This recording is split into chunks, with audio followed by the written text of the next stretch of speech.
نبی کریم صلی اللہ علیہ وسلم نے فرمایا میں نے جنت میں جھانک کر دیکھا،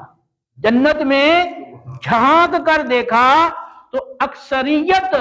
اہل جنت کی اکثریت وہ فقراء کی تھی۔ اور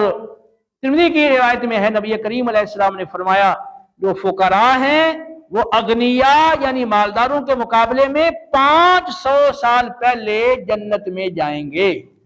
مالداروں کو اپنے مال کا وہ حساب و کتاب دینے کے لیے وقت لگے گا، اور یہ جو فقراء ہیں یہ پہلے جنت میں چلے جائیں گے۔ ترمذی کی روایت ہے سند صحیح کے ساتھ، نبی کریم صلی اللہ تعالی علیہ وسلم نے فرمایا اللہ تعالیٰ جب کسی بندے سے محبت کرتا ہے، کسی کو اپنا محبوب بناتا ہے، تو اس کو دنیا سے اس طرح بچاتا ہے اور دور رکھتا ہے جس طرح تم اپنے بیمار